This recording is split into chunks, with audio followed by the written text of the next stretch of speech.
अब जो आत्मा परब्रह्म के लोक में रहती हैं,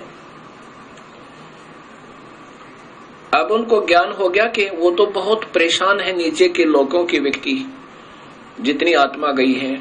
अब वो कभी नीचे की वृत्ति नहीं रखते, और जो आत्माएं यहाँ सतनाम प्राप्त कर लेती हैं, केवल सतनाम। सतनाम कौन सा होता है? 2 मंत्र का।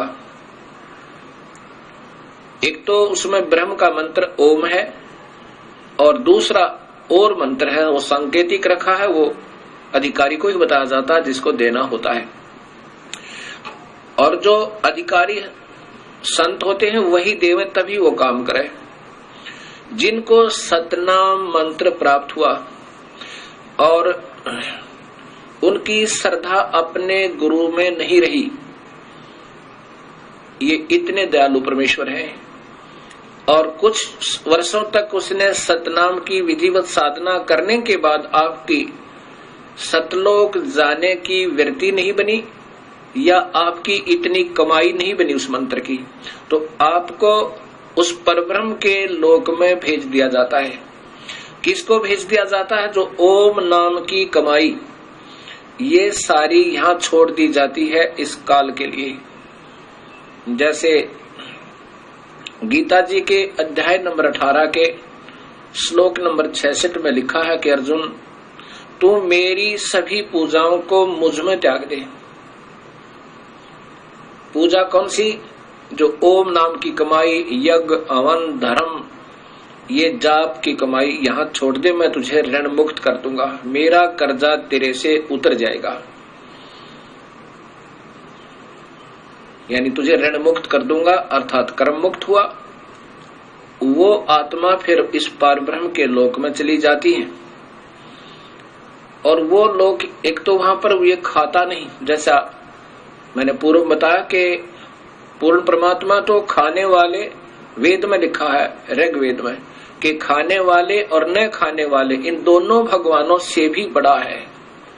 खाने वाला काल है, न खाने वाला ये परब्रह्म है, इनसे भी बड़ा है, अर्थात वो सत्पुरुष है। तो वो परब्रह्म जीव आहार नहीं करता, उसने ऐसी गलती कोई नहीं की, लेकिन मन में फिर भी थोड़ी कमजोरी, उसकी आत्मा में थोड़ी सी वीकनेस आई थी, तो उसका भी सजा उसको भोगना पड़ा। तो वहां ये यहाँ के हंस फिर वहां पहुंच जाते हैं। वहां पर इतना बढ़िया शरीर है, यहाँ के देवताओं का, ब्रह्मा विष्णु महेश का भी नहीं है। जैसा कि आपको बताया था कि यहाँ के देवताओं का तो शरीर है जैसे चीनी का कप बना हो, सफेद कप जो चाय पीते हैं, और हमारा मिट्टी का बना हो सीधा ही, इतना कमजोर है। और जो परब्रह्म के लोक में परब्रह्म और वहां के रहने वाले जितने हंस हैं, उनका सटील का समझो, इससे ज्यादा सथाई है, लेकिन है नासवान फिर भी। अब ये सोचकर इस पर ब्रह्म को समझना, इसकी उत्पत्ति यूं हुई। और फिर जो सत भक्ति करता है और जिसको सतनाम भी मिल गया और कमाई फिर भी पूरी नहीं हुई, और साथ में यहाँ की कोई इच्छा आपकी रह जाती है, तो कबीर परमेश्वर हर ब्रह्मांड में अपना अलग स्थान बनाकर रहता है। इन आत्माओं को जिनकी अधूरी कमाई है, भक्ति पूरी नहीं हो पाई, कि काल के ऋण से मुक्त अभी नहीं हो पाए, और परब्रह्म का भी, क्योंकि परब्रह्म के लोक को पार करना है, उसका भी ऋण देना है, वो दूसरे मंत्र से, तत्मंत्र से कमाई करनी है। वो तत्मंत्र संकेतिक है।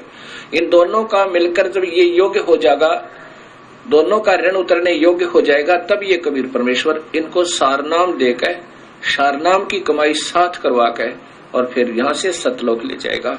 जब तक आपकी पूरी कमाई नहीं बनी होगी तो आपको यहीं रखेगा, और आपकी थोड़ी बहुत भी इच्छा इस लोक में रह जाती है तो भी इसी ब्रह्मांड में एक स्थान ऐसा है, वहां कबीर परमेश्वर आपको रखेगा।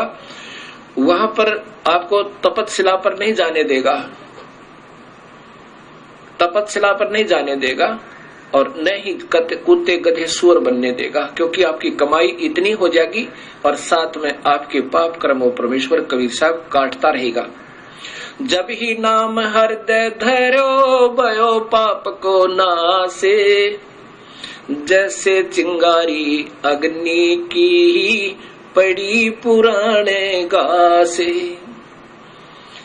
अब आपके शुभ कर्मों के आधार पर वहां रखेगा और तपस्या पर नहीं जाने देगा। ये आपको इस कबीर परमेश्वर के शरण में आने से और एक्स्ट्रा बेनिफिट है।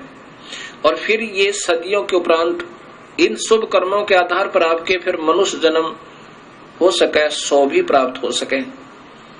जो कबीर परमात्मा के आधार पर सतभक्ति आप कर रहे हो और मनुष्य जन्म आपके फिर देने शुरू कर देगा परमेश्वर, और फिर कभी अपनी सतभक्ति को जगाएगा उसमें उन पुण्यात्माओं को जिन्होंने पहले सतगुरु की भक्ति कबीर परमेश्वर की किसी युग में कभी वो आए स्वयं या उनके कोई सत संत के साथ रहकर की हुई है। अब उनको शीघ्र ये बात समझ में आती है, क्योंकि उनके अंदर काल नहीं होता ज्यादा है। बेशक वो साधनाएं अन्य कर रहे होते हैं अनजानपने में, उनके हृदय में वो पिछली कमाई अंगड़ाई लेती है पिछले जन्म जन्मों की, तो वो तुरंत आकर के कबीर साहब के चरणों में, उसके सत्य नुमाइंदे संत के चरणों में आ जाते हैं। और जिन्होंने अभी तक कमाई सत्पुरुष की, पूर्ण परमात्मा की कभी नहीं कर पाए और ब्रह्म तक की अच्छी साधना युगों युगों कर रहे हैं, वो पुण्य आत्मा भी इस सत्संग को सुनकर और शरण में आ जाएंगी। तो जैसे कलम चढ़ा दी जाती है, जैसे कलम चढ़ाई जाती है, ऐसे इसकी वो फिर सतनाम दिया जाएगा उनको, उनके अंदर फिर वो भक्ति प्रवेश हो जाएगी और प्रारंभ होगी तो अवश्य पार होगा, क्योंकि उन्होंने पिछली कमाई ओम नाम की बहुत की हुई होती है